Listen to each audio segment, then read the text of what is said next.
राम हरे हरे कृष्ण कृष्ण हरे राम राम हरे हरे कृष्ण कृष्ण हरे राम राम हरे हरे हरे कृष्ण कृष्ण कृष्ण हरे हरे राम राम हरे हरे हरे कृष्ण कृष्ण कृष्ण हरे हरे हरे राम राम हरे हरे। जय श्री कृष्ण चैतन्य प्रभु नित्यानंद श्री अद्वैत गदाधर श्रीवासादि गौर भक्त वृंद श्रील प्रभुपाद की जय हो। भगवत गीता की जय हो। हरे Krishna Krishna Krishna Hare Hare Hare Ram Ram Ram Hare Hare Hare Krishna Krishna Krishna Hare Hare Hare Ram Ram Hare Hare Hare Krishna Krishna Krishna Hare Hare Hare Ram Ram Hare Hare Hare Krishna Krishna Krishna Hare Hare Hare Ram Ram Hare Hare Hare Krishna Hare Krishna. Thank you so much for participating in this morning Japa session, Sunday special. Now it's time for the Srila Prabhupada quote.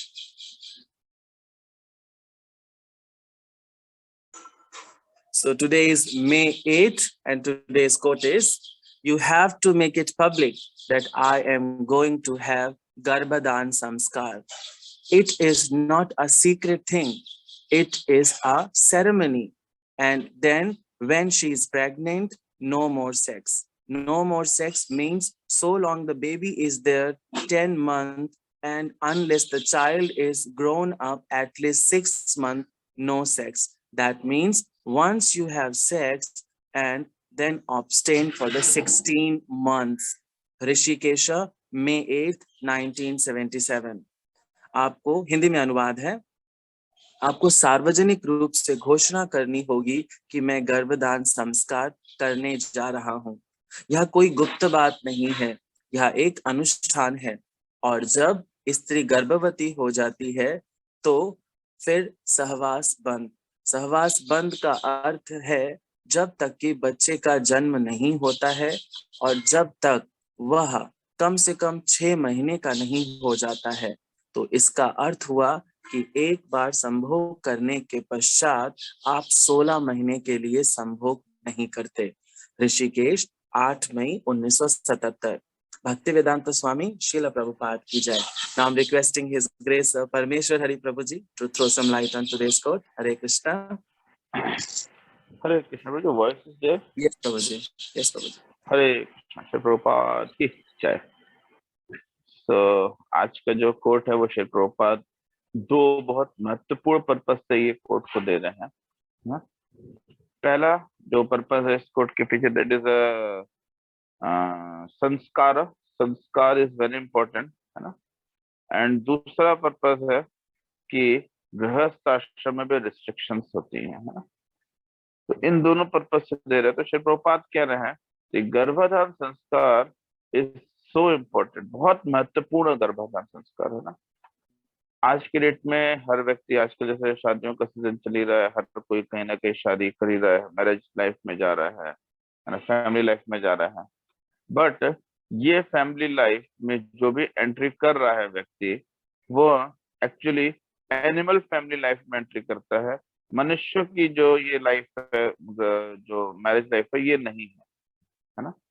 क्योंकि व्यक्ति मनुष्य की मैरिज लाइफ में तब तक एंटर नहीं करेगा जब तक कि वह गर्भाधान संस्कार को नहीं करता है।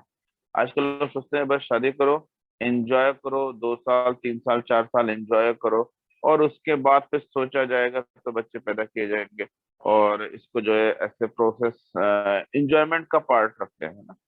बट स्क्रिप्चर्स इस चीज को रिस्ट्रिक्ट करते हैं, प्रॉपर इस चीज को मना कर, स्क्रिप्चर्स इसको मना करते हैं। स्क्रिप्चर्स कहते हैं गर्भाधान संस्कार इज अ प्रोसेस, है ना।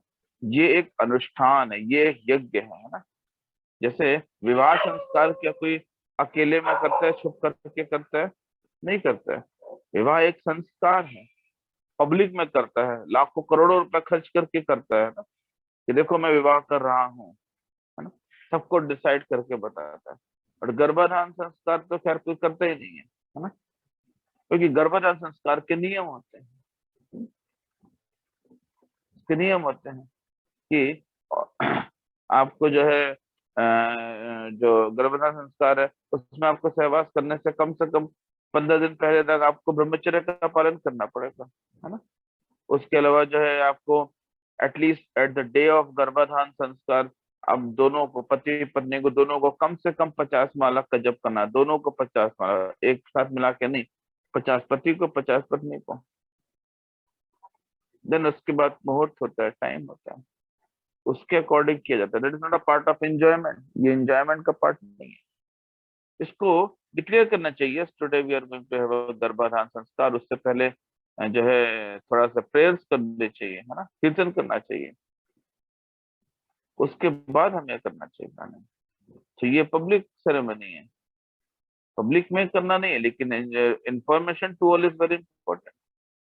प्रभुपाद का यहाँ पे पर्पज इंफॉर्मेशन टू ऑल का ये पर्पज नहीं कि जाके ढिंडोरा पीटना है। मीन्स ये है कि ये चीज बताना है, इसको छुपाने की आवश्यकता नहीं है। मीन्स गर्भाधान संस्कार is a very important thing. क्यों? क्योंकि जो बच्चा है, जो जीव है, वो इसी संस्कार के थ्रू इस भौतिक जगत में आपके द्वारा आएगा। तो उस टाइम पे आप जो कृष्ण भावना में संस्कार उस बच्चे के अंदर डालेंगे, वही उसको पूरे जीवन भर मिलेंगे। आज के दिन में हर व्यक्ति परेशान रहता है कि हमारे बच्चे हमारे सुन नहीं रहे हैं, हमारे बच्चों के अंदर ये प्रॉब्लम वो प्रॉब्लम, तो होंगे ना, आपने संस्कार नहीं दिए उसको। संस्कार पैदा करते टाइम दिए जाते हैं, नहीं दिए अब, now you have to face it. जब हम संस्कार बचपन में दिए होते तो अब नहीं फेस करना पड़ता। आज के दिन में क्या हो रहा है, बच्चे पेरेंट्स की केयर नहीं कर रहे हैं, सब अपने अपनी लाइफ में एंजॉय कर रहे हैं ना, every busy in his life.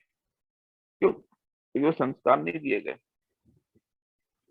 हमने बच्चों को संस्कार यही दिए कि उठो, जाओ, नहाओ धो, स्कूल जाओ, पढ़ाई करो, पैसा कमाओ और लाइफ एंजॉय करो। हमने आध्यात्मिक संस्कार नहीं दिए। गर्भाधान संस्कार जैसा आध्यात्मिक संस्कार, बच्चे के अंदर कृष्ण भावनामृत का बीज बोना। किस समय? जब वो माँ के गर्भ में जाता है। वेरी इंपॉर्टेंट संस्कार। उसके बाद रूपा जी क्या बोल रहे हैं कि once it is done, then उसके बाद 16 महीने तक नो मोर इंटरकोर्स। दोबारा अगले 16 महीने तक कोई भी इंटरकोर्स नहीं होना चाहिए, यानी कि रेस्ट्रिक्शंस। बिकॉज ये जो सेक्स है ये क्या है? लाइफ का एंटरटेनमेंट का पार्ट नहीं है। It is a part of reproduction, not part of entertainment. Person क्या कर रहा है? इसको एंटरटेनमेंट की तरह ले रहा है। It's not the part of entertainment, it's a part of reproduction. Once गर्भाधान संस्कार done, then no more for at least 16 month. Prabhupada ji ने स्पेसिफाई किया 9 to 10 month baby production, then उसके बाद 6 मंथ एटलीस्ट बच्चा ना हो जाए, बड़ा ना हो जाए, 6 महीने का। और नेक्स्ट टाइम ऑल्सो होगा तो गर्भाधान संस्कार दोबारा भी होगा, वन टाइम नहीं करना है। तो प्रभुपाद से शास्त्र से कि गृहस्थाश्रम इज नॉट फॉर एंजॉयमेंट, गृहस्थाश्रम is for responsibilities, not for the part of enjoyment. Very important. गृहस्थ आश्रम रिस्पॉन्सिबिलिटीज का आश्रम है, एंजॉयमेंट का आश्रम नहीं।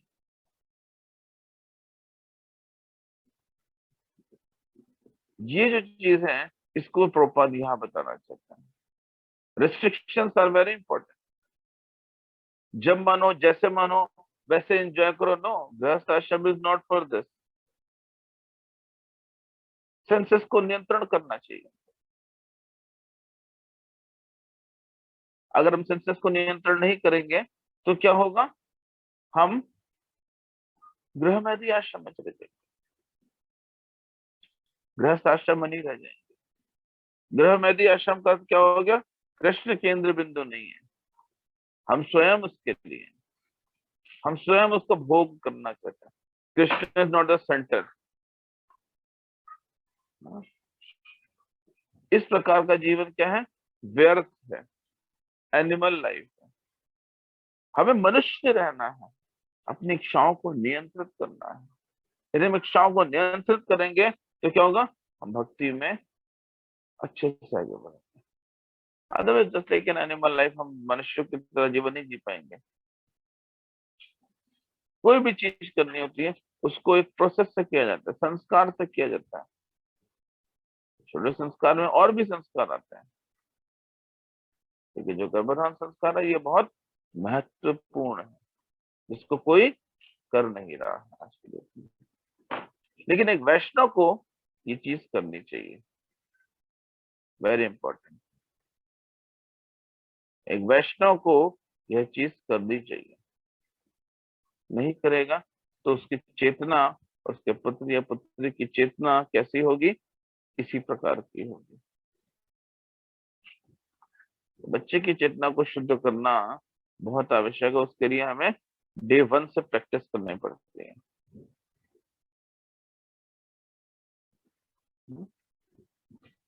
आजकल क्या होता है, लोग मैरिज करते हैं बस चलो हनीमून के लिए चलो, यूज दिस, आप संस्कार करो, एंजॉयमेंट नहीं, संस्कार। We are not doing it, is wasting our life. तो इस चीज को हमें ध्यान में रखना है, और इस चीज को ध्यान में रखते हुए हमें गृहस्थ आश्रम में जाना चाहिए। Sex is not the part of enjoyment, it's a part of responsibility, right? Thank you very much. Srila Prabhupada ki jai. Thank you so much, Prabhuji. Now it's time for today's sloka. 10.2 करने के लिए हमारे साथ भीमदत्त तिवारी प्रभुजी। हरे कृष्णा प्रभुजी, unmute करिए।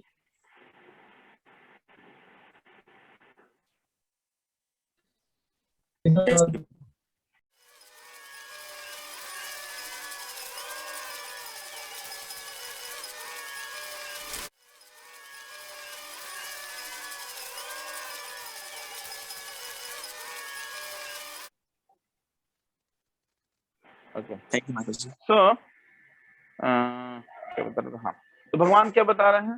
भगवान कह रहे हैं कि ये बहुत महत्वपूर्ण है इस चीज को करना, है ना? इस चीज को तुम कोई नहीं जान सकते, ये हर व्यक्ति नहीं जान सकता है। जब इतने बड़े महर्षि ऋषिगण नहीं जानते थे, तो मैं कौन, तुम सब कौन हो?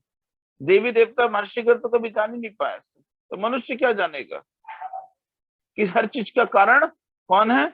मैं हूं। भगवान कह रहे हैं, है ना? तो भगवान फिर आगे क्या बोलते हैं? प्रभा जी लिखते हैं कि तब तो यह समझ लेना चाहिए कि कृष्ण को जानने के लिए विद्वत्ता की आवश्यकता नहीं है। ज्ञान से, विद्वान से, विद्वता से कृष्ण को कभी नहीं जाना सकता है। हम शास्त्रों का अध्ययन करके और बहुत ज्ञान प्राप्त कर लेंगे, तो ज्ञान के द्वारा भगवान को नहीं जाना जा सकता है।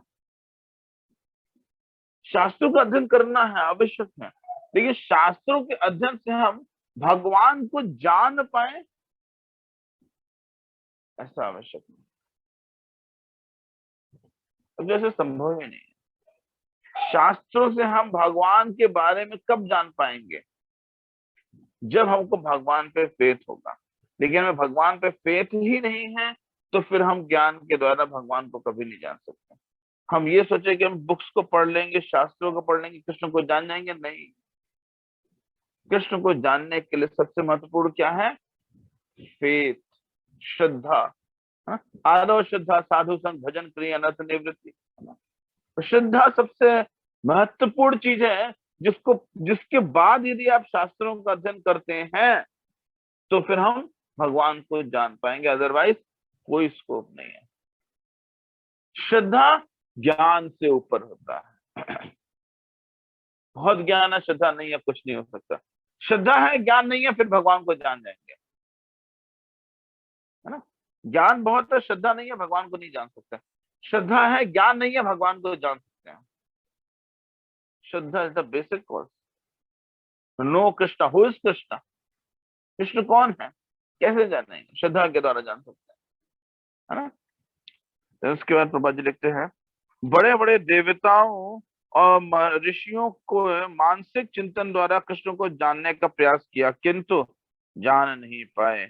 श्रीमद् भागवतम में स्पष्ट कहा गया है कि बड़े से बड़े देवता भी भगवान को नहीं जान पाते, जहां तक कि उनकी अपूर्ण इंद्रियां पहुंच पाती हैं, वहीं तक वे सोच पाते हैं कि निर्विशेषवादी के ऐसे विपरीत निष्कर्ष को प्राप्त होते हैं। जो प्रकृति के तीनों गुणों द्वारा व्यक्त नहीं होता, है ना।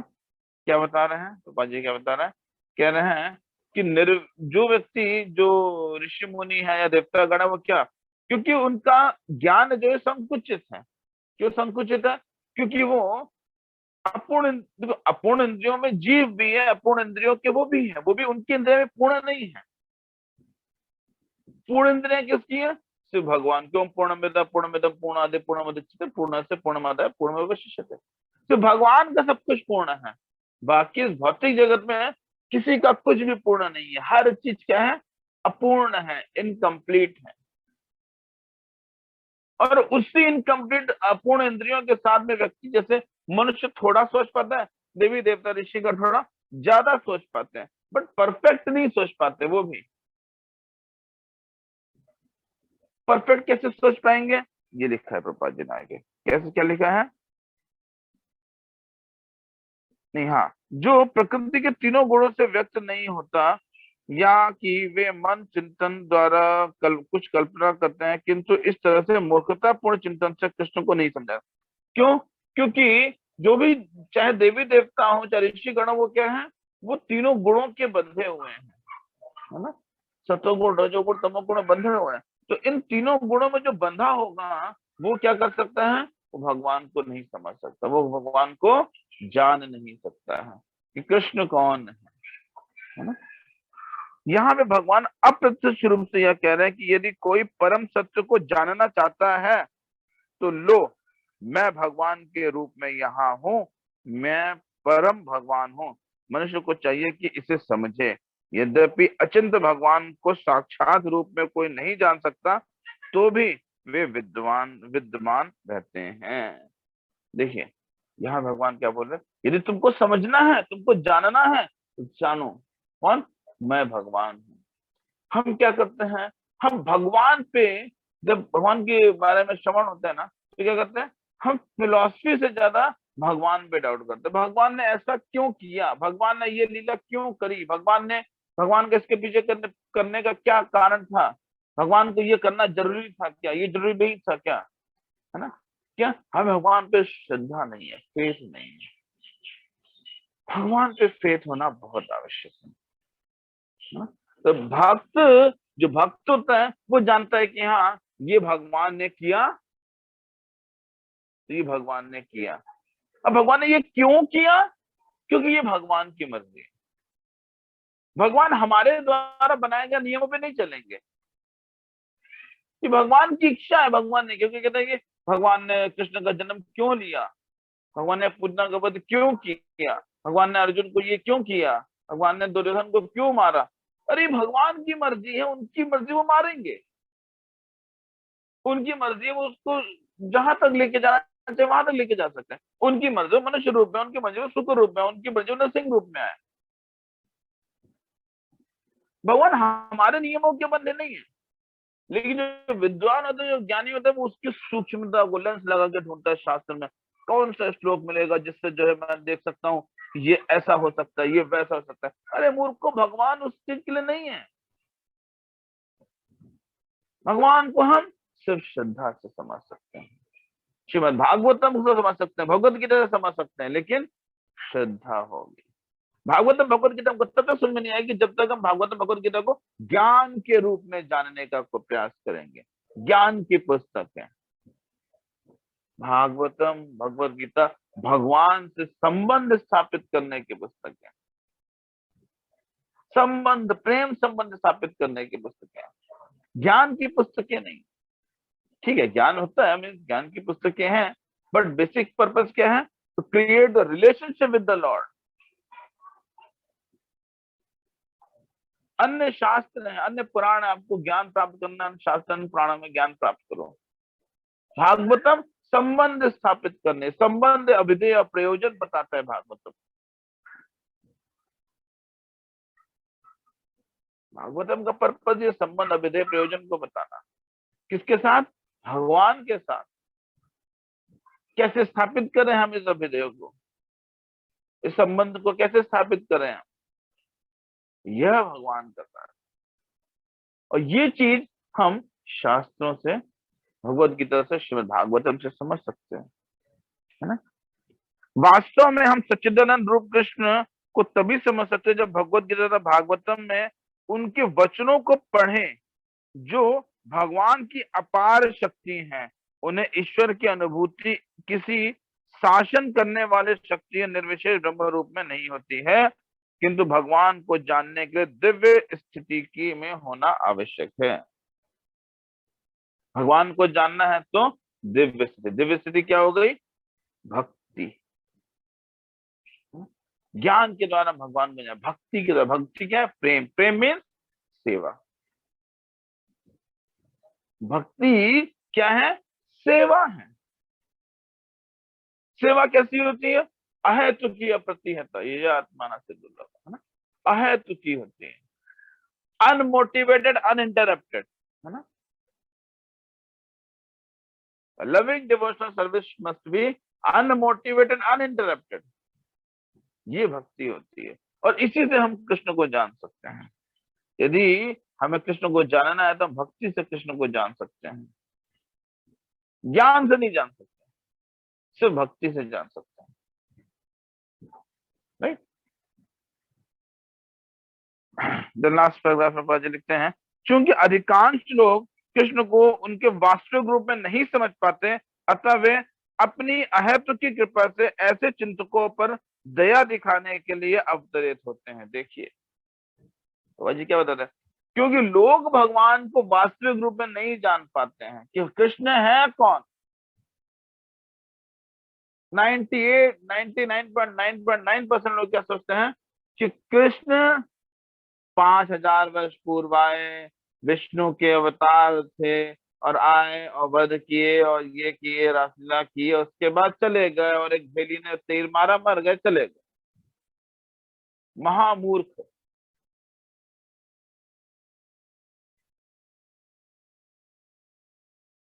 प्रभुपाद जी ऐसे लोगों को एस एंड डोंकी बोलते हैं, ऐसे डोंकी, गधे हैं ये लोग। कृष्ण किस लिए आए हैं? कृष्ण ऐसे मूर्खों के ऊपर दया करने के लिए आए हैं। चिंतन करो कि कृष्ण कौन है। भगवत धाम से स्पेशली इसलिए आए कि मैं कृष्ण हूं, जानो मैं कौन हूं।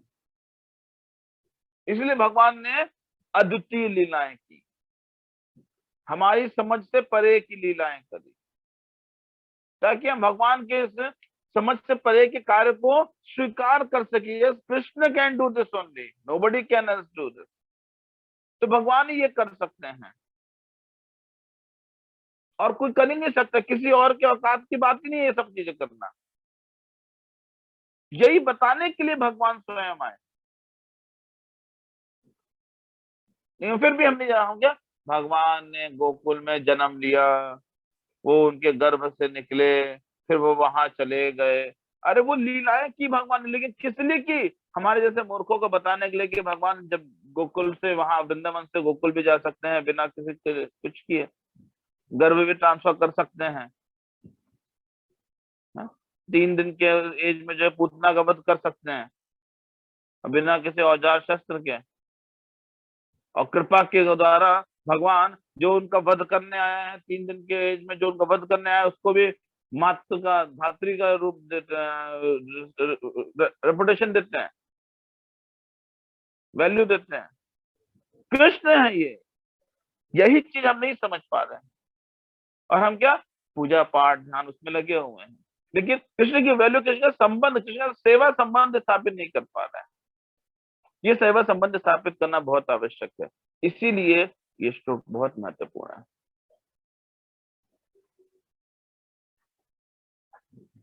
ना। आगे क्या बता रहे हैं? ये चिंतक भगवान के असामान्य कार्यकलापों के होते हुए भी भौतिक शक्ति माया के कलमश में होने के कारण निर्विशेष ब्रह्म को ही सर्वश्रेष्ठ मानते हैं ना। भगवान सब कुछ फिजिकली आके करके दिखा रहे हैं कि देख लो फिजिकली मैं हूं, मैं जो करता हूं। फिर भी मूर्ख लोग हैं जो भगवान को निराकार निर्विशेष ही मानते हैं। भगवान भगवत गीता में स्पेसिफाई किया जा रहा है कि मैं, भगवान आके बता रहा है देखो मैं ऐसा हूं, मैं ऐसा कर सकता हूं। और दिख रहा है फिर भी हम यानी भगवान निर्विशेषवादी हैं, भगवान निराकारवादी हैं। शास्त्रों का अध्ययन भी नहीं करते हैं लोग, है ना, भगवान पे श्रद्धा भी नहीं है, बस छुट्टियां बांधे, तिलक लगाए और चल दिए पंडिताई करने, है ना। तो शास्त्रों को समझिए, भगवान क्या बता रहे हैं। भगवान आए हैं अपने संबंध को स्थापित करवाने के लिए। हम बता रहे हैं कि देवतागण ऋषिगण भी नहीं समझ सकते, तुम्हारी क्या औकात है मेरे को समझने की, इसीलिए तुम्हारे पर दया करने के लिए मैं आया हूं तुम्हारे लोक में। ब्रह्मलोक और महर्षि वो जनलोक सब लोग में नहीं गया, तुम्हारे लोक में, शूद्र लोक में आया, किस लिए? तुम्हारे पर दया करने के लिए। मूर्ख लोग भगवान कैरेक्टर पे उंगली उठा देते हैं, और जो वो उस उंगली थे वो भगवान के निराकार निर्विशेषवादी बता देते हैं। भगवान आकर के इतनी अच्छी फिजिकल लीलाएं करके गए, उसके बारे में निराकार निर्विशेषवादी।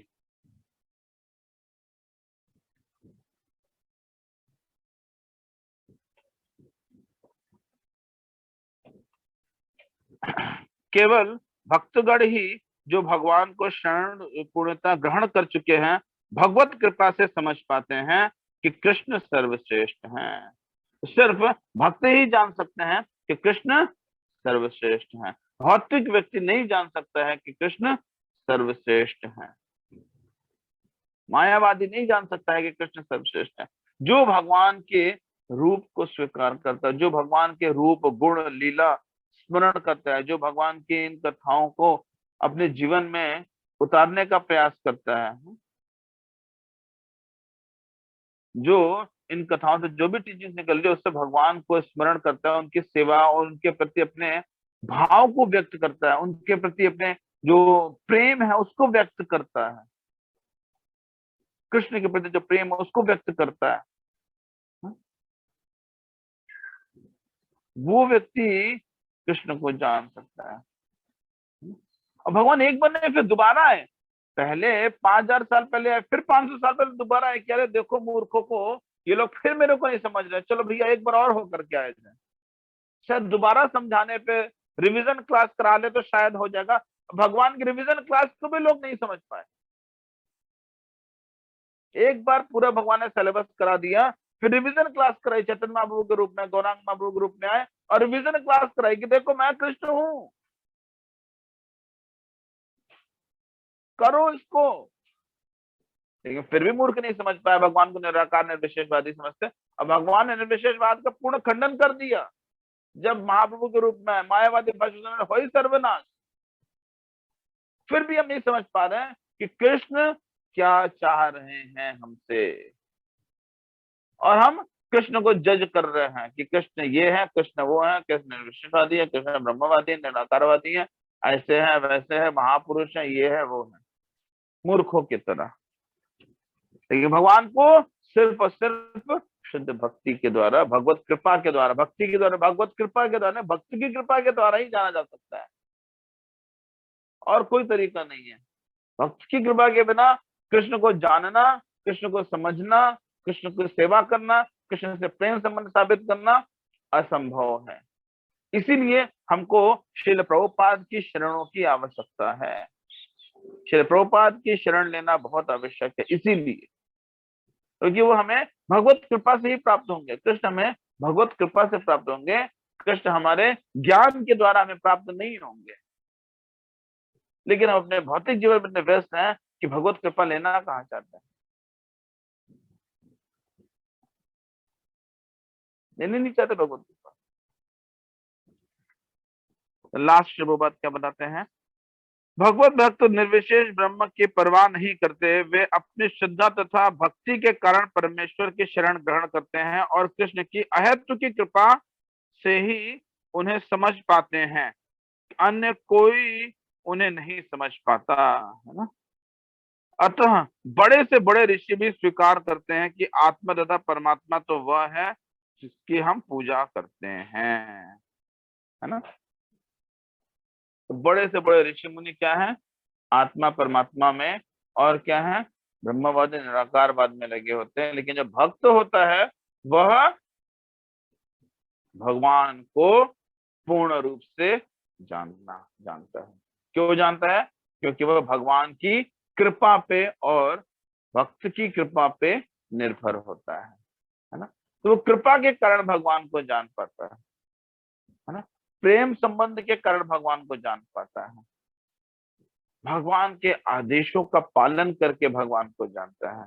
भगवान ने बोला है कि जब करोगे, 4 नियमों का पालन करोगे तो जान सकते हो मुझको।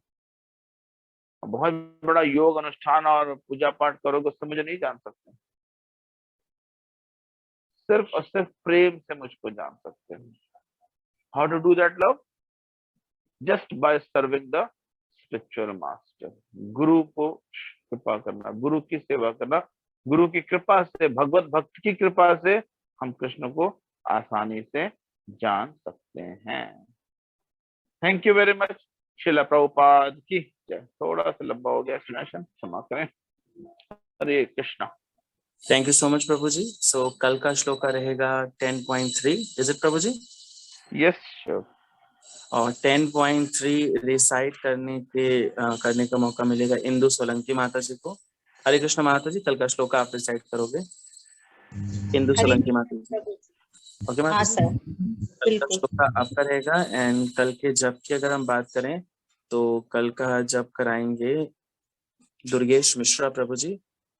हरे कृष्ण दुर्गेश प्रभु जी। दुर्गेश मिश्रा प्रभु जी अनम्यूट करिए। Okay Durgesh Prabhu ji, can you unmute? Okay, I think Prabhuji is not available, so I will talk him later. So Prabhuji will do the japa. Now it's time for the revision of the shlokas of the week. So हम उसे revise कर रहे हैं और जब तक हम revise करेंगे तब तक आपको नेक्स्ट वीक के श्लोक का नंबर पता लगेगा जो हम कल से स्टार्ट करेंगे। ओके, सो अभी हम स्क्रीन पे शेयर कर रहे हैं इस वीक के श्लोकास का last revision. So it is on your screen. Yes. So chapter number 4, text number 9.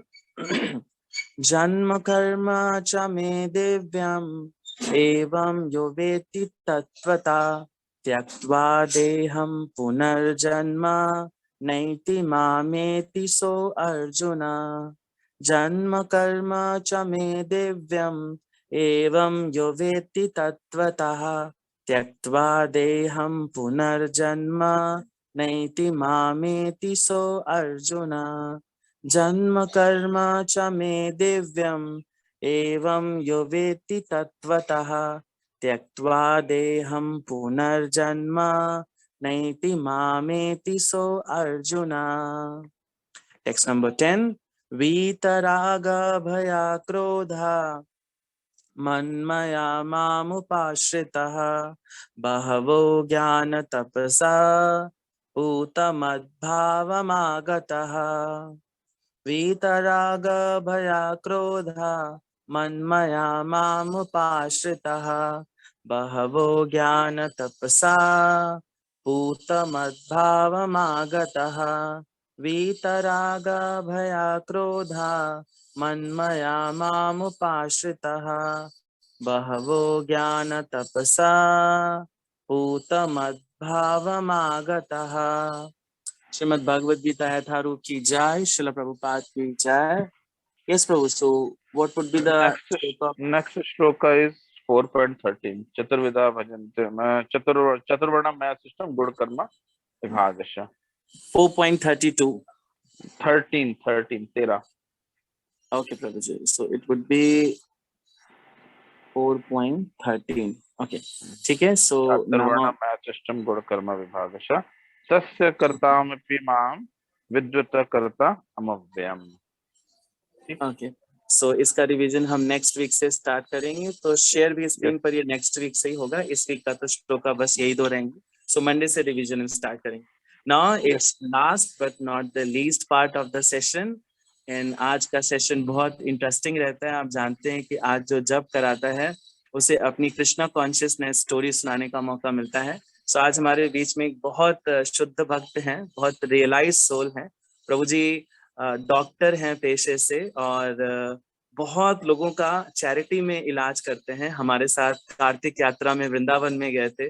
प्रभु जी ने हमें जितना कोऑपरेट किया है हम उसको वर्ड्स में नहीं बयां कर सकते हैं। And he is very humble, he is very dedicated for the social work and book distribution में प्रभु जी का बहुत अच्छा रोल है। डोनेशंस में प्रभु जी का हमेशा टॉप पे नाम रहता है। So I am requesting BS Yadav Prabhu ji to unmute and tell his story how he came in Krishna consciousness. Hare Krishna. Prabhu ji, can you unmute? Yes, you need to unmute.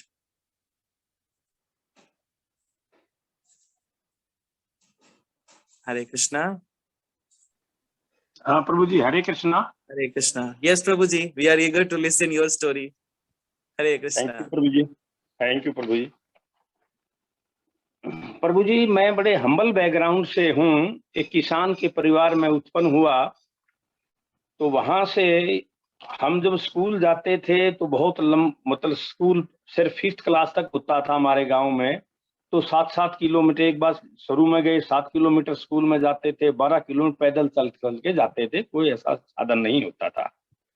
तो उसमें हमारी माता और पिताजी दोनों बड़े परोपकारी थे। माँ हमारी सुबह सुबह पहला काम करती थी कि बच्चों को कुछ गले की प्रॉब्लम, औरतों को पेट की प्रॉब्लम, जो भी कुछ हो जाता था तो वो उनका 2 घंटे तक जो है ना फ्री सर्विस करती थी। हमारे पिताजी बहुत परोपकारी थे। उनकी आदत थी कि पहले स्टेशन बहुत दूर होते थे, शाम की ट्रेन से कोई आदमी आता और हमारा घर बाहर की ओर था तो उसको पकड़ के घर ले आते थे। बोली खाना खा के जाओगे और यहीं रुकोगे, अब जाने का समय नहीं है। पहले जंगल ज्यादा होते थे तो वो कितनी जिद करे फिर भी कहते थे भाई हम बसे हुए हैं, आप यहाँ रात का निवास करेंगे, सुबह जाओगे, आप जा नहीं सकते। तो जबरदस्ती हम भी कहीं महसूस करते, पिताजी जबरदस्ती क्यों कर रहे हैं। हमें पता नहीं था कि भाई वो क्या, तो वो उनको बुला लेते थे। और हमारी माँ की आदत थी, उनको वो कहते कितना है, कहो जी खाना हम खा के आए या नहीं, हमारे घर से कोई भी आत्मा भूखी नहीं जा सकती, खाना खाना पड़ेगा, चाहे आप खा के आए हो चाहे नहीं खा के आए हो, कोई ऑप्शन नहीं वो देती थी। तो उनका छोटा छोटा प्रभाव हमारे पर पड़ता था। और हमारे पिताजी पहलवान थे तो इसकी वजह से खुद तो चाय पीते थे, हमारी माँ भी हमें चाय नहीं देते थे वो। तो मैं सोचता था कभी जब हम बड़े हो जाएंगे तो हम चाय पिएंगे, चाय पिएंगे तो पिताजी के इनके चंगुल से निकल जाएंगे। लेकिन वो बाद में दूसरी बात हुई कि 4th क्लास में एक हमारे ब्रह्मचारी को बुलाया गया था स्कूल में। बहुत सर्दी में वो बिल्कुल एक लंगोटी पहने बैठे थे। तो उन्होंने बहुत सारी बातें बताई, तो मुझे ज्यादा याद तो नहीं रही अभी, बट ये बात जरूर याद रही। उन्होंने कहा चाय नहीं पीनी, लाल मिर्च नहीं खानी और सात्विक भोजन करना। उन्होंने बताया सात्विक क्या है बहुत। तो वो बात हमने तो गांठ लगा ली। तो मैंने जिंदगी में चाय पी के ही नहीं देखी। फिर पहले तो सोचता था पिताजी, बस वो उनके आने के बाद ये पक्की गांठ लग गई, एक बार भी टेस्ट नहीं की लाइफ। तो ऐसे ऐसे प्रभाव पड़ते गए। तो फिर मैं ये गवर्नमेंट सर्विस में चला गया, कस्टम सेंट्रल साइज और जो है ना ये GST जिसको आज बोलते, पहले सर्विस टैक्स बोलते थे। बहुत ही अच्छा डिपार्टमेंट है, इसने बड़ी ग्रूमिंग करी हमारी। हम बड़े भीरू से थे और कोई भी धमका दे वहीं बैठे रहते थे, लेकिन इसने जो व्यक्तित्व दिया वो कमाल का था, बहुत ही मतलब व्यक्तित्व। और उसके बाद हम इसमें इस्कॉन में क्यों आए, मेन मुद्दा ये है। तो सबसे पहले जो ये अपना दिल्ली में इस्कॉन का टेम्पल है ईस्ट ऑफ कैलाश में, वहाँ विजेंद्र नंदन प्रभु दास हैं। तो उन्होंने मेरे को इसमें 13/1/2000 को इस्कॉन का परमानेंट मेंबर बनाया। तो उस टाइम फीस थी कम, तो मैं उस टाइम क्यों मैंने डिपार्टमेंट परमिशन मांगी तो उन्होंने मेरे को परमिशन नहीं दी कि 14,444 रुपए दान देना होता था। तो डिपार्टमेंट ने मना कर दिया। तो फिर मैंने अपने बेटे को मेंबर बना दिया उसकी, मतलब अपनी जगह भी परमिशन ना लेनी पड़े। तो मतलब बीज जो है इस्कॉन का बीज बोया वे विजेंद्र नंदन दास जी ने। और फिर उसका जो है नेक्स्ट जो स्टेज आई, तो मैंने डिप्लोमा कोर्स ज्वाइन किया। तो वहां पर इस मतलब स्प्राउटिंग जो है देवशेखर प्रभु जी ने की। बीज तो उन्होंने डाल दिया, वो बीज पड़ा रहा बड़े लंबे समय तक। परिवार। तो ये अपना देवशेखर प्रभु जी ने उसको स्प्राउट कराया, और फिर आगे बढ़े हम। ये उसको पौधे को संवारना, मांझना, उनको प्रूनिंग करना और उसको आगे बढ़ाना, ये फिर कई वैष्णवों ने मिलकर काम किया। जैसे षटभुज प्रभु जी हैं, ये प्रभु जो है ना, ये से परमेश्वर हरिदास जी हैं, और आप हैं। तो ये लगातार हमें मांझते रहे, मांझ भी रहे हैं, प्रूनिंग करते रहे। कोई विकार आता है तो उसको काटते रहे, और कर करके उसको जो है ना, अभी जो हमारी कुछ इसमें मेरे जो साथी हैं, सहपाठी हैं, भक्त वरेंद्रन, उनके संग ने भी मिला जुला के इस भक्ति की लता को मुझे आगे बढ़ा रहे। कहीं पीछे फिसल जाता हूं तो कोई न कोई साथी पकड़ लेता है, वो सहारा दे जाकर। तो अभी बढ़ रही है ये भक्ति लता। तो ये इस तरह से आया, तो आप लोगों में बड़ी कृपा है। मैं एक दान के बारे में जरूर बताऊंगा। तो ये जो दान की जो कॉन्सेप्ट है, ये मैं शुरू से ही दान करता रहा हूं। ये कैसे आई? तो हमारे पिताजी बड़े थे दानी, वो पूरे खेत को भी गांव को कह, जैसे उन्होंने एक बार 2 एकड़ नया पूसा ने वैरायटी लिखाई, हरा मुद्दा खरबूजा, तो वो उन्होंने लगाए, और वो बहुत ज्यादा हुए खेत में, और उसको बेच के नहीं आए, सारे गांव को अलाउ कर दिया, भैया ये खाओ। उस टाइम भाव भी कुछ नहीं होता था, सारा का सारा खेत वो ऐसे लुटा देते थे, मतलब भाई खाओ। तो वो बीज भी थोड़े से हमारे अंदर आए और इस व्यक्तित्व में, और फिर जो है ना, बड़ा प्रभाव पड़ा कि मैं जो इसमें चला गया कस्टम डिपार्टमेंट में, इसमें बड़े व्यक्तित्व का निखार आया, क्योंकि बड़ा ही मतलब अच्छी जॉब थी, बहुत ही बढ़िया ये है। तो और उसमें मुझे साथ साथ पता नहीं क्यों मुझे श्री कृष्ण के संकेत मिलते रहे। कैसे वो मुझे समझ में नहीं आई। जैसे मेरे को डॉक्टर बनाया सर्विस में ही, तो मुझे 3 घटनाएं मेरे साथ घटी। उन्होंने मेरे को कहा कि you are a illiterate person, और लास्ट में जब मैं उनसे भी नहीं सुधरा तो मेरे को इसमें लेफ्ट कंधे में उन्होंने दर्द किया, और वो मैं वहां उस टाइम पंचकुला डिस्ट्रिक्ट का हेड था 97 में। तो मैंने बड़ा जोर लगा, सारे तरह की दवाइयां, एलोपैथी भी, होम्योपैथी भी और ये आयुर्वेदिक की, और वो ठीक नहीं कर पाए। तो फिर मेरे को संकेत मिला कि ये देखिए रोगों का विज्ञान कोई और है। तो अल्टीमेटली मैं मजबूर हुआ, उन्होंने मेरे को पढ़ने के लिए मजबूर कर दिया। तो मैंने योगा में गया, योगा से फिर पीजी भी करी। तो भी वो उन्होंने कहा कि नहीं ये छोटा है, और कुछ करो। फिर आयुर्वेद में गया, नेचुरोपैथी में गया, और ये इसमें आकुप्रेशर में गया, और इसमें क्या है मेडिकल एस्ट्रोलॉजी में गया। ऐसे कर करके सब थोड़ी तसल्ली हुई, यस उन्होंने बताया कि अब तुम कुछ कर सकते हो इस फील्ड के अंदर। तो ऐसे ऐसे ये बढ़ती गई। तो दान में जब शुरू में मैं जिस कस्टम में आया, तो एक बार को मंदिर बन रहा था हमारे उसके निवास स्थान के आसपास ही, और वहीं हमारी जो सिस्टर हैं, बहनोई हैं, वो रहती थी दिल्ली में ही। तो वो बहुत सारे गांव के आदमियों को मेरे पास लेकर आए, मेरे भी मंदिर बढ़ रहा, दान दो। तो मुझे पहले दान दून का खास पता नहीं था। तो मैंने कहा महाराज देखो मैं हूँ सरकारी आदमी, मेरे कुछ सीमाएं हैं दान करने की, लेकिन जो आप कहोगे मैं वो दे दूंगा।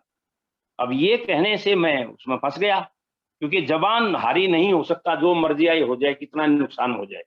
तो उन्होंने मेरे से 5,000 रुपए मांग लिए, और बाई चांस 5,000 रुपए मेरे घर में थे, 5120 नहीं थे। तो मैं मजबूर हुआ, क्योंकि मैंने कह दिया था जो आप कहोगे मैं दे दूंगा। बड़े हैवी हार्ट से मुझे वो, मैं सोचा ये 1,500 रुपए मांगेंगे, अर्ली 80s की बात है। तो मैंने वो दे दिए, और घर में बच्चों के लिए दूध के लिए भी पैसा नहीं रहा। तो थोड़ा महसूस हुआ। उसी टाइम दिल्ली एयरपोर्ट में मैं लगा हुआ था, रात को ड्यूटी पर जाना है था, गए। वहां एक ऐसी अजीब घटना घटी कि सबसे पहले मतलब जो है ना वर्ल्ड में, मैंने रेक्टम से, मतलब मेरे से भगवान ने डॉलर निकलवाए। हेलो प्रभु जी, सुन रहे हैं? आवाज आ रही क्या? हेलो। तो यार यार आ रही मुझे। हाँ, तो प्रभु जो बड़ी घटनाएं घटी कि भाई, क्योंकि मेटल डिटेक्टर में ये चीजें नहीं आती, गोल्ड वगैरह मेटल तो आ जाता है, लेकिन डॉलर सबसे पहले रिकवरी हुई एक आदमी के रेक्टम से। और वैसे ही मुझे शक हुआ अलिटालिया फ्लाइट से, जबकि अलिटालिया फ्लाइट हमारे लिए सेंसिटिव नहीं होती, हम देखते भी नहीं, लेकिन पता नहीं क्यों प्रभु को मंजूर था, वो कराया। और उसमें मेरे को बड़ा ही मतलब जो होना ऑनर मिला, 5 स्टार होटल में मेरे को पार्टी दी गई, और सेम डे ही मेरे को 5100 रुपए का चेक दे दिया उन्होंने। तो ये देखिए कि ये दान जो है मुझे सेम डे वापिस आ गया, 100 रुपए ऐड होके। तो उसके बाद मेरा बड़ा दिल खुला कि दान से जो होना बहुत अच्छा प्रभाव हुआ। अभी जो रिसेंटली आपने कहा भी, उसमें भगवान के प्रचार के लिए जो पैसा खर्चा किया जाए, वो दान सबसे उत्तम होता है। तो फिर मैंने सोचा कि हाँ चलो ये किया ही जाए। तो आपको इन विषय का पता ही है। तो 1,55,000 जो 868 रुपए जो कैमरा ये आता था, ये किया। मुझे इसमें कोई वो नहीं, कोई तकलीफ नहीं हुई। भगवान की बड़ी कृपा है कि मैं फिर से कुछ मतलब दान कर सकूं।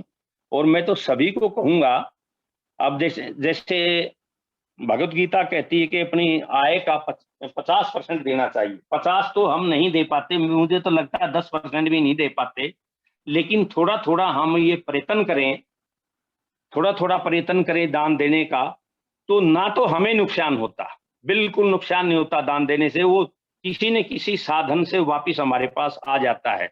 और कई बार तो मैंने देखा कि भगवान पहले भी दे देता, आपको पहले से ही दे देता है, तो उसमें से आप दो। और अगर सारे हम प्रयत्न करें तो हमारी जो इस्कॉन इंस्टीट्यूशन है ये पीछे नहीं रहेगी, और इसका विकास जो है तीव्र गति से होगा, और इसका जो विकास का जो लाभ है वो हमारे तक जाएगा। दूसरा जो संकेत मुझे मिला प्रभु जी, अभी मैं ये सेल्फ प्रेज नहीं कर रहा, मैं वास्तव में प्रभु के संकेत मुझे मिलते रहे। मेरे में अदम्य साहस था, इतना साहस कि बहुत बार ऐसे हुआ कि हमने कहीं छापा मारा, रेड किया किसी स्मगलर के, और वहां पर लड़ाई होगी तो स्मगलर्स ने मतलब हमारे पर हाथ उठाना, एक बार तो एक ऑफिसर का सिर भी फोड़ दिया। तो भी सारे वहां से स्थल से भाग गए ऑफिसर, मैं अकेला वहां खड़ा रह गया, क्योंकि मुझे डर नहीं लगता था। और मैं सोचता था कि हमारी जो सरकारी आदमी की जो स्थिति है वो बाली वाली है, जो हमारे सामने आएगा उसकी आधी शक्ति हमारे में आ जाएगी। तो मैं अकेला ही वहां खड़ा रहा, और अकेला उस आदमी को भी पकड़ लिया और सामान भी ले आया। ये एक बार नहीं, अनेक बार हुआ है मेरे जीवन में। और मुझे ये समझ में नहीं आया ये ऐसे कैसे हो रहा है, इतना मैं निडर कैसे हो गया। ये सारी प्रभु की अहत की कृपा थी। जैसे एक एग्जांपल और दूं कि अमृतसर में गुरु बाजार है, गोल्ड की मार्केट। वहां पर क्या था, उन्होंने एक पहलवान पाल रखा था। जब भी कस्टम वाले रेड करेंगे तो वो पहलवान गोल्ड छीन के ले जाता था। तो मैं सोचता था ये काम, मैं कभी इसमें डिविजनल कस्टम प्रिवेंटिव में आया तो मैं देखूंगा इन सिटी वालों को क्या हुआ। वो भगवान ने मेरी वहां पोस्टिंग कर दी, तो मैंने प्लान बनाई। और यही नहीं, जो पहलवान गोल्ड छीलता था तो उसकी भिड़ी भिड़ी छोटी छोटी तंग गलियां हैं, ऊपर से औरतें और लोग जो है ना वो पत्थर वगैरह मारते थे कस्टम वालों को। तो मैंने वो रेड प्लान करी, और उस दिन भी वो गोल्ड छीन ले गया हमारे से, मेरे होते हुए भी। तो मैं उसके पीछे भागता चला गया, पता नहीं कहाँ कहाँ भिड़ी भिड़ी गलियां थी, मुझे बहुत दिन भी नहीं हुए थे, अमृतसर का पूरा पता नहीं था। वो भागता रहा, एक आदमी ने मेरे आगे साइकिल लड़ा दिया कि ताकि उस पर गिर जाए, तो उससे मेरा ध्यान भंग हो गया। तो उससे मैं साइकिल के ऊपर, तो उस टाइम में यंग था मैं, उसके ऊपर से कूद गया, और वो गोल्ड पता नहीं किसको दे गया उस टाइम जब मेरा ध्यान भंग हुआ। तो एनी हाउ मैंने उसको भाग के पकड़ लिया, और पकड़ के तो एक मेरा सिपाही था, वो कहता था ये साहब बड़ा रिस्क लेते हैं, तो उसकी आदत थी, वो भी जैसे ढूंढता ढूंढता वहीं आ गया। तो मैंने उसको कहा भाई इसको जो उसका पजामा खोल के इसके हाथ बांधो, और उसको मारते पीटते बाजार में वहीं ले चलो जहां से आया था, ताकि बाजार आगे कभी गुस्सा नहीं करे, दिखाना ज्यादा जरूरी था। तो उसको बहुत कूटा पीटा, और फिर मैंने उसको सरेआम किडनैप करके पाकिस्तान बॉर्डर पे ले गया मारने के लिए, कि इसको वहां किल कर देता हूँ। सरेआम उसको उठा ले गया, तो रास्ते में उसकी टट्टी पेशाब निकल गई डर से। तो फिर मेरा मन बदल गया, नहीं यार इसको मारना तो नहीं चाहिए। तो मैंने उसको कहा कि बोल तो तेरी रजा क्या हो। बोले जी जीवन बख्श दूंगा, और कुछ मांगो। बोले जी फिर और कुछ जरूरत ही नहीं है। उसने बहुत बढ़िया किया। तो माँ ठीक है, अगर मैं तुझे छोड़ देता हूँ तो क्या करेगा? कहता मैं कभी जिंदगी में हिंदुस्तान में मेरी शक्ल नहीं देख पाओगे, मैं अभी पाकिस्तान भाग जाऊँ। जाओ भागो। तो वो भागने लगा, फिर रोने लगा, पीछे मुड़ के देखा, शायद उसके दिमाग में थी ये गोली मारेगा मुझे।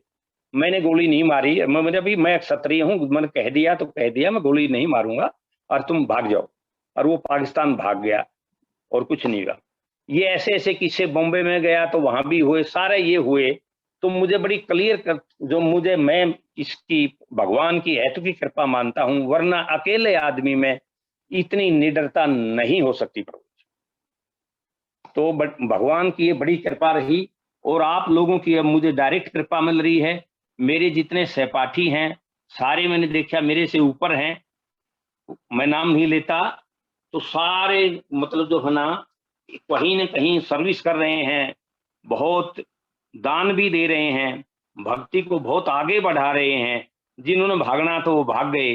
अब बड़ी तीव्र गति से जो है ना आप लोग, ये जो वैष्णव हैं हमारे, जो 4 वैष्णव हैं जिनके साथ हमारा कांटेक्ट हो रहा है, वो बहुत तीव्र गति से भक्ति को बढ़ा रहे हैं, हमारी भक्ति लता को भी आगे बढ़ा रहे हैं। तो I am thankful to all of you, जो अपने भक्त वृंदगण हैं, और आप लोग जो हमारे गुरु हैं, हमारे जो वैष्णव हैं, महाजन हैं। तो हमें बड़ा आनंद आ रहा है, मजा आ रहा है। कोई त्रुटि हो जाए तो मुझे माफ करना। प्रभु हमें ऐसे साथ देते रहना। ये भक्ति की लता है, ये आप जैसे चाहोगे उसी दिशा में ये ठीक दिशा में बढ़ती जाएगी। धन्यवाद प्रभु जी, कोई गलती होगी तो माफ करना। Thank you so much Prabhu ji, so inspiring story. आप सब समझ सकते हैं, ऐसा बोलते हैं ना, ब्रह्मांड भ्रमित होए कोनो भाग्यवान जी, गुरु कृष्ण कृपा पाए भक्ति लता बीज। तो भक्ति लता बीज मिलने के बाद उसको सहजते कैसे हैं, उसकी इंपॉर्टेंस कैसे समझते हैं, we can learn from DS Yadav Prabhu ji कि कैसे उसको सहजते हैं। Because this is very important कि हमें वो मिला है, लेकिन हम उसको सहज के रख रहे हैं, उसको ग्रो कर रहे हैं, हम अंडरस्टैंड कर रहे हैं उसकी importance, that we can learn from the DS Yadav Prabhu ji.